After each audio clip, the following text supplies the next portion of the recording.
अस्सलाम वालेकुम स्टूडेंट्स।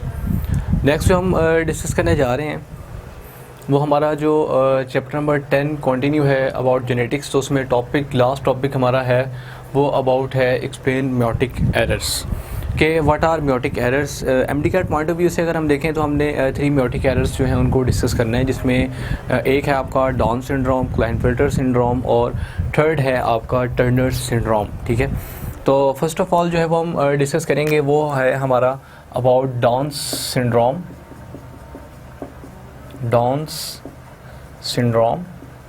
ठीक है, याद रखें कि हमारे जो ह्यूमन, ठीक है, तो इनमें जो क्रोमोसोम की अमाउंट है वो कितनी होती है। क्रोमोसोम्स, इनमें जो क्रोमोसोम्स हैं अगर हम पेयर की फॉर्म में देखें तो 23 पेयर्स होते हैं। ठीक है, 23 पेयर्स होते हैं और 46 क्रोमोसोम्स होते हैं। ठीक है, इन 46 में से 2 क्रोमोसोम जो हैं ये सेक्स क्रोमोसोम्स होते हैं, सेक्स क्रोमोसोम्स। ठीक है, और रिमेनिंग 44 जो हैं दीज आर द ऑटोसोम्स। ठीक है, जो नॉन सेक्स क्रोमोसोम्स हैं, इनको आपने याद रख लें। ये आपसे कुछ भी इसमें से भी पूछा जा सकता है।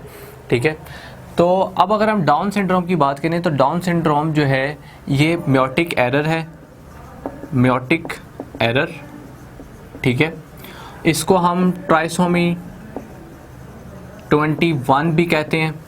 क्यों? क्योंकि 21st पेयर ऑफ क्रोमोसोम जो है ये इसके जो नॉन डिसजंक्शन है ये नहीं हो पाती। ठीक है, इस यहाँ पे नॉन डिसजंक्शन हो जाती है 21st पेयर ऑफ क्रोमोसोम पे, जिसकी वजह से इसको ट्राइसोमी 21 भी कहते हैं। ठीक है, जैसे कि आप बुक पे फॉलो करें तो वहाँ पे आपको बताया जा रहा है कि during which 21st pair of chromosome fail to segregate. ठीक है, ये फेल हो जाता है सेग्रीगेट करने से, resulting in gamete with 24 chromosomes. ठीक है, यानी कि जो 21st पेयर है इट फेल्स टू सेग्रीगेट। ठीक है, सेग्रीगेट का मतलब होता है सेपरेट होना। ठीक है, इसकी सेपरेशन। तो यहाँ पे ये आपने याद रखना है कि ट्राइसोमी नंबर 21 है। ठीक है, और 21st पेयर ऑफ जो क्रोमोसोम है वो फेज हो जाता है सेग्रीगेट होने से। ये जो है इसे जेनेटिक भी समझा जाता है। ठीक है, जेनेटिक डिसऑर्डर भी समझा जाता है। ठीक है, इसके अलावा अगर आप देखें तो ये सारा काम जो है ये मोस्टली होता है इन ओवा में। ठीक है, मोस्टली इन फीमेल। ठीक है, फीमेल में जो ओवा की पोजीशन है वहाँ पर ये सारा काम जो है परफॉर्म होता है। अब फर्स्टली अगर आप देखें तो हम ये कह रहे हैं कि 21st पेयर ऑफ क्रोमोसोम जो है ये फेल हो जाता है सेग्रीगेट होने से। ठीक है, यानी कि ये ऑटोसोमल नॉन डिसजंक्शन होती है, ऑटोसोमल नॉन डिसजंक्शन होती है। ठीक है, नॉन डिसजंक्शन ये कहाँ से पता चला आपको? यहाँ से पता चला 21st पेयर ऑफ क्रोमोसोम जो है वो फेल हो जाता है सेग्रीगेट होने से, जिसकी वजह से हम इसको क्या कहते हैं? Autosomal non disjunction. क्लियर? ये वो पॉइंट्स जो मैं आपको बता रहा हूँ ये एमडीकैट पॉइंट ऑफ व्यू से बहुत इंपॉर्टेंट है, इनको आपने याद रखना है। अब जाहिर सी बात है जब 21st पेयर ऑफ क्रोमोसोम जो है ये सेग्रीगेट होने से फेल हो जाएगा तो इसका मतलब ये है कि जो रिजल्टिंग गैमीट होगा उसमें कितने क्रोमोसोम होंगे? 24 क्रोमोसोम। ठीक है, 24 पेयर। अब ये जो जब दूसरे गैमीट के साथ फर्टिलाइज करेगा, ठीक है, तो जब ये दूसरे गैमीट के साथ फर्टिलाइज करेगा तो उस इंडिविजुअल में फिर कितने क्रोमोसोम आ जाएंगे? 47 क्रोमोसोम्स। ठीक है जी, जैसा कि यहाँ पे भी अगर आप देखें तो the 21st pair of chromosome fails to segregate, resulting in gamete with 24 chromosomes. When this gamete fertilize normal gamete, the new individual will have 47 इसमें जो क्रोमोसोम आ जाएंगे, एक एडिशनल फिर आ जाएगा जिसे हम कहते हैं 2n+1। ठीक है, जिसमें ये डिप्लॉयड की कंडीशन है और ये एक इसमें क्या आ गया? एडिशनल आ गया। ठीक है, क्योंकि ये नॉन डिसजंक्शन हो गई जिसकी वजह से ये सारा काम हो गया। क्लियर? तो ये लोकेशन इसकी कहाँ पे आती है? फीमेल में, ओवा में। अब अगर आप देखें तो इसके चांसेस ऑफ अकरेंस जो है वो कैसे होते हैं। लाइक अगर हम फीमेल की बात करें तो कुछ फीमेल जो है वो टीन एज में होती हैं, ठीक है, टीन एज की होती हैं, कुछ होती हैं 40 की एज की, और कुछ होती हैं 45 ईयर्स की एज में मोस्टली, क्योंकि आफ्टर 45 ईयर जो है वो मोस्टली ये सारा सिस्टम परफॉर्म नहीं होता। तो अगर आप टीनेज की बात करें तो टीनेज में जो चांसेस ऑफ अकरेंस हैं डाउन सिंड्रोम के वो बहुत ज़्यादा यानी कि माइनर होते हैं, लेस होते हैं। 40 ईयर की एज में जो है वो चांसेस बढ़ जाते हैं, और 45 ईयर की एज जो है इसमें चांसेस जो है वो 3 टाइम्स तक जो है वो बढ़ जाते हैं। ठीक है, यानी कि ये ज़्यादा तौर पर जो है डेंजर है 45 ईयर ऑफ एज में। ठीक है, यानी इस एज में जो है इसके अकरेंस के चांसेस जो हैं वो ज़्यादा होते हैं। ठीक है, और 40 एज जो है उसमें कम होते हैं, जबकि टीन एज जो है उसमें बहुत ज़्यादा यानी रिड्यूस होते हैं। 1000 ऑफ चाइल्ड्स में से कोई एक चाइल्ड जो है वो अफेक्टेड होगा। ठीक है, अगर तो टीन एज जो है वो सफ़र है ड्यूरिंग प्रेगनेंसी। क्लियर? तो अब इसके जो सिम्टम्स हैं वो क्या हैं, और जिसको डाउन सिंड्रोम है उसकी अपीयरेंस क्या होती है। लाइक कुछ सिम्टम्स यहाँ पे जो है वो हमारे पास मौजूद हैं, जैसे कि अगर हम देखें तो the affected individuals have flat broad face. ठीक है जी, squint eyes with the skin fold in the inner corner, यानी छोटी छोटी आँखें, and protruding tongue, mental retardation कि वो मेंटली रिटार्ड हो जाता है, मेंटल एबिलिटीज़ नहीं रहती, and defective development of central nervous system. जो सेंट्रल नर्वस सिस्टम है उसकी भी जो हमारे पास आप ये समझ लें कि डेवलपमेंट है वो पूरी नहीं हो पाती। इसके अलावा नीचे जो लिखा हुआ है वो है ऑटोसोमल नॉट डिसफंक्शन में occur in other than 21st chromosome में यूजली रिजल्ट्स इन अबॉर्शन और death in very early age. ठीक है, यानी अबॉर्शन हो जाती है, प्रेगनेंसी सर्वाइव नहीं हो पाती, और साथ ही साथ जो है वो डेथ हो जाती है बहुत अर्ली एज में। इसके साथ एक हमारे पास बॉक्स है, उसको आप देखें तो डाउन सिंड्रोम में जो सेक्स इन्वॉल्व है वो है मेल और फीमेल। क्रोमोसोम जो है वो ट्राइसोमी 21 है। अबॉर्शंस इसमें 40 में से कोई एक केस ऐसा आता है जिसमें प्रेगनेंसी जो है फीमेल सर्वाइव नहीं कर पाती और अबॉर्शन हो जाती है। और बर्ड्स की कंडीशन में अगर आप देखें तो 700 में से एक जो बेबी है उसको होने के चांसेस होते हैं। ठीक है, तो ये हमारे पास है डाउन सिंड्रोम। क्लियर? इसके आपने सारे जो ये स्टेप्स हैं इनको आपने याद रखना है, जिसमें ये इसके म्योटिक एरर है, trisomy 21, 21st pair of chromosome. तो ये कुछ इसके इंपॉर्टेंट पॉइंट्स, और इसके जो डिसऑर्डर्स हैं उनका आपको जो है वो पता होना चाहिए। लाइक जैसे कि अगर हम बात करें तो हमारे पास ये आ जाते हैं कि ये फ्लैट ब्रॉड फेस लिखा हुआ है, स्क्विंट आइज़ लिखा है, यानी ये सारे जो सिम्टम्स हैं इनका आपको जो है वो पता होना चाहिए कि कौन कौन से सिम्टम जो है वो डाउन सिंड्रोम में जो है वो इन्वॉल्व है। नेक्स्ट अगर आप देखें तो हमारे पास नेक्स्ट जो एमडी का पॉइंट ऑफ व्यू से हमने जिसको डिस्कस करना है वो हमारे पास है क्लाइनफिल्टर सिंड्रोम। क्लाइनफिल्टर सिंड्रोम जो है ये भी एक साइंटिस्ट के इसको डिस्कवर किया जिसका नाम था हैरी क्लाइनफिल्टर।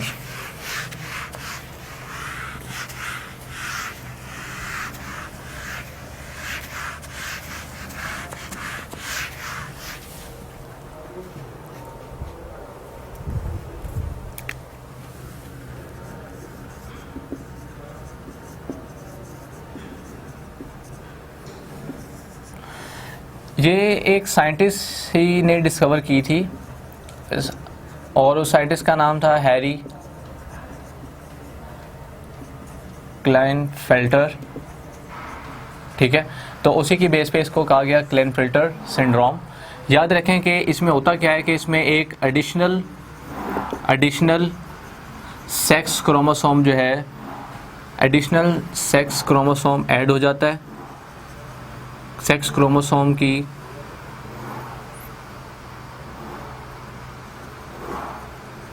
एडिशन हो जाती है। ठीक है, तो अब यहाँ से आपको पता चल गया कि ये ऑटोसोमल सिंड्रोम नहीं है। ठीक है, जबकि जो क्लाइनफिल्टर सिंड्रोम है ये इसमें क्या होता है कि एक सेक्स क्रोमोसोम जो है वो एडिशनल ऐड हो जाता है। क्लियर? तो जब सेक्स क्रोमोसोम कोई एडिशनल ऐड हो जाता है तो उस कंडीशन को हम फिर कहते हैं क्या, कि जिसमें हमारे पास क्लाइनफिल्टर सिंड्रोम आ जाती है।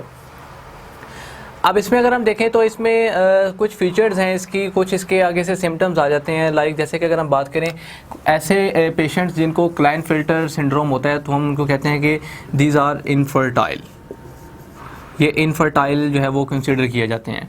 इनफर्टाइल ये क्यों कंसिडर किए जाते हैं? इनफर्टाइल ये इसलिए कंसिडर किए जाते हैं कि इनमें जो टेस्टीज़ हैं वो बहुत स्मॉल साइज़ होते हैं, बहुत स्मॉल साइज़ होते हैं, और स्पर्म्स जो है वो प्रोड्यूस नहीं करते एट इजैकुलेशन। स्पर्म्स जो है वो इनमें प्रोड्यूस नहीं होती ड्यूरिंग इजैकुलेशन, तो इस वजह से इनको इनफर्टाइल भी कंसिडर किया जाता है, ठीक है। और इसके साथ साथ अगर आप देखें तो और इम्पोर्टेंट फीचर्स जिसमें और सेकेंडरी सेक्स करैक्टर्स हैं वो इनमें अंडर डेवलप होते हैं, और इन ओबेसिटी होती है इनमें, ठीक है। और साथ ही साथ इनमें जो टॉलनेस है वो बहुत ज़्यादा हो जाती है, ठीक है। टॉलनेस इनमें बहुत ज़्यादा है, वेरी टॉल, ठीक है, यानी इतने ज़्यादा भी नहीं, टॉल होते हैं ये। और साथ में अंडर जो डेवलपमेंट है सेकेंडरी सेक्स करैक्टर्स की वो अंडर डेवलपमेंट होती है, ठीक है। और इसी के साथ साथ अगर हम इनकी मेंटालिटी चेक करें तो वो नॉर्मल मेंटालिटी होती है इनकी, नॉर्मल मेंटालिटी, ठीक है।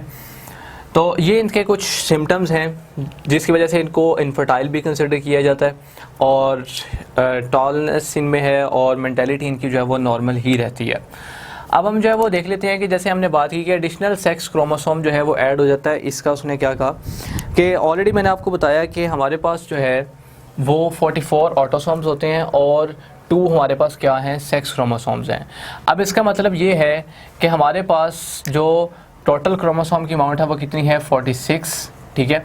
अब इसमें कितने हो जाएंगे, 47 कैसे हो जाएंगे, क्योंकि 2 तो इसमें सेक्स क्रोमोसोम है और इसमें एक एडिशनल सेक्स क्रोमोसोम जो है वो ऐड हो जाएगा। इसका मतलब ये है कि यहाँ पे जो कंडीशन बनेगी वो ये होगी 44 ऑटोसोम्स प्लस, या आप इसे इस तरह कह सकते हैं कि XX और साथ में Y आ जाता है, क्लियर। तो ये कंडीशन जो है हमारे पास क्या है, क्लाइनफेल्टर सिंड्रोम, जिसमें अगर आप देखें तो एक एडिशनल सेक्स क्रोमोसोम जो है वो ऐड हो जाता है, क्लियर।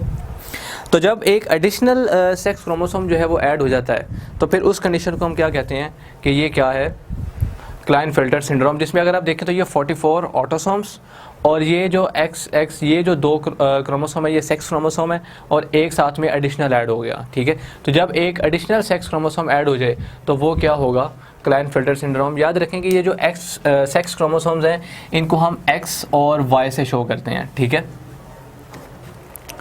इसके अलावा अगर आप देखें तो इनमें जो है फिनोटिपिकली तो ये मेल होते हैं, बट इनकी जो फीचर्स हैं वो कुछ इस तरह से हैं कि इनकी फ्रीक्वेंटली इनलार्ज्ड ब्रेस्ट्स, ठीक है, इनलार्ज्ड ब्रेस्ट्स हो जाते हैं, और साथ ही साथ टेंडेंसी टू टॉलनेस, ओबेसिटी है, small testis with no sperms at ejaculation and underdeveloped secondary sex characters, ये मैंने आपको ऑलरेडी बता दिया। इसके अलावा और भी इसकी कुछ टाइप्स हैं वो देखने में आती हैं, जैसे अगर हम मेल्स की बात करें तो मेल्स विद 48 क्रोमोसोम्स। 48 क्रोमोसोम्स का मतलब ये है कि वहाँ पे हम देख रहे थे कि 47 है, 47 अगर सिचुएशन है तो उसमें एक सेक्स क्रोमोसोम जो है वो एडिशनल ऐड होगा, जबकि अगर हम 48 की बात करेंगे तो उसमें 2 सेक्स क्रोमोसोम जो है वो एडिशनल ऐड हो जाएंगे। यानी कि अभी यहाँ पर कंडीशन ये है, ठीक है, यानी ये कंडीशन जो है ये 47 क्रोमोसोम की है, और अगर हम 48 की बात करें तो वहाँ पे क्या होगा कि ये 44 ऑटोसोम वैसे ही रहेंगे और साथ में ये कंडीशन हो जाएगी कुछ यूं, ठीक है जी। तो इसी के साथ साथ अगर नेक्स्ट हम देखें तो कुछ 49 क्रोमोसोम्स भी डिस्कस किए जाते हैं। तो 49 वाली सिचुएशन में क्या होगा कि ये वाले ऑटोसोम्स इस तरह से रहेंगे, जबकि इनमें इजाफा हो जाएगा। ये 2 सेक्स क्रोमोसोम तो ऑलरेडी नॉर्मल है, इसके साथ 3 और सेक्स क्रोमोसोम जब वो ऐड हो जाएंगे, क्लियर।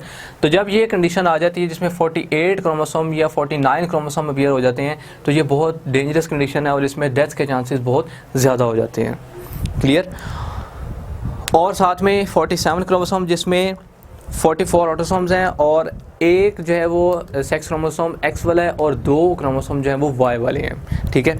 तो ये इसके जो इम्पोर्टेंट फीचर्स हैं क्लाइनफेल्टर सिंड्रोम के, ये आपने जो है वो याद रखने हैं, ठीक है, जिसमें आपको मैंने इसके कुछ पॉइंट्स से हमने देख लिए और साथ में इसके जो सिम्टम्स हैं और ये किस तरह से ये होती है, ठीक है, इसको भी हमने जो है वो देख लिया। इसके अलावा अगर आप देखें तो हमारे पास जो बॉक्स है साइड पे उसमें अगर हम देखें क्लाइनफेल्टर सिंड्रोम, तो उसमें जो सेक्स इन्वॉल्व है वो जस्ट मेल हैं, ठीक है। और क्रोमोसोम जो है वो उसमें है XXY और टेट्राक्स-Y, ठीक है, जिसमें यानी कि XY दोनों क्रोमोसोम जो हैं वो सेक्स क्रोमोसोम वो इन्वॉल्व हैं। अबॉर्शन इसमें कोई नहीं होती। बर्ड्स में अगर आप बात करें तो अबाउट 1500 जो बर्ड्स होती हैं उसमें 1% चांसेस हैं कि एक बेबी जो है उसको हो सकती है, ठीक है। नेक्स्ट हमारे पास है टर्नर सिंड्रोम। टर्नर सिंड्रोम जो है इसमें इंडिविजुअल जो हैं उनमें एक सेक्स क्रोमोसोम जो है वो मिस हो जाता है, ठीक है, यानी कि मिसिंग ऑफ 1 सेक्स क्रोमोसोम, जिसमें एक एक्स क्रोमोसोम जो है वो मिस हो जाता है, जिसकी वजह से क्योंकि टोटल जो है वो 46 क्रोमोसोम्स होते हैं, जिसमें 44 ऑटोसोम्स होते हैं और 2 सेक्स क्रोमोसोम्स होते हैं। तो अगर उसमें से एक जो है वो एक्स क्रोमोसोम जो है वो मिस हो जाए तो रिमेनिंग जो फिर एक जो है वो सेक्स क्रोमोसोम बच जाता है, जिसकी वजह से जो एक्चुअल अमाउंट बनती है टर्नर सिंड्रोम में वो बनती है क्रोमोसोम की 45। तो इंडिविजुअल्स इस कंडीशन में जो है प्रेगनेंसी सर्वाइव नहीं कर सकते और अर्ली स्टेज में ही जो एबॉर्शन है वो अकर होती है। तो इसके अलावा इनकी जो अपीयरेंस है वो फीमेल है, शॉर्ट स्टेचर है, वेप्ड नेक है, ओवरीज नहीं है, complete absence of germ cells. ये बहुत इंपॉर्टेंट पॉइंट्स हैं, इनको आपने याद रखना है कि इनमें जो जर्म सेल्स हैं उनकी कंप्लीट एब्सेंस है, क्योंकि ओवरीज की प्रोडक्शन में नहीं है, ओवरीज हैं ही नहीं, ठीक है। और अपीयरेंस इनकी फ़ीमेल की तरह की है। और साथ में जो है कि 1 मिसिंग एक्स क्रोमोसोम, ये वो पॉइंट्स हैं जिनको आपने याद रखना है। इसके अलावा अगर आप टर्नर सिंड्रोम में देखें तो सेक्स जो इन्वॉल्व है वो है फीमेल और क्रोमोसोम XXX, और साथ में जो एबॉर्शंस हैं वो 0 हैं, और जो बर्ड्स हैं वो इसमें होती हैं अबाउट 1500 में से एक जो बेबी है, ये पॉसिबिलिटीज़ हैं कि उनमें ये हो सकती है टर्नर सिंड्रोम। तो ये हमने जो है वो डिस्कस कर ली हमारे पास जो 3 मेयोटिक एरर्स हैं, और याद रखें ये मियोसिस में होती हैं, ठीक है, मियोसिस 1 एंड मियोसिस 2, उसी में ये एबनॉर्मेलिटीज़ जो है ये अकर होती हैं, जिसमें या तो एक कोई इस तरह होता है कि एडिशनल सेक्स क्रोमोसोम ऐड हो जाता है, या फिर जो सेक्स क्रोमोसोम है उसकी मिसिंग हो जाती है, ठीक है, और कुछ ऐसी हैं जो ऑटोसोमल हैं। क्लियर? तो ये हमने जो है वो मेन पॉइंट्स हैं इनको डिस्कस कर लिए, जिसमें क्लाइनफेल्टर सिंड्रोम और डाउन सिंड्रोम और साथ में टर्नर सिंड्रोम। Okay, thanks.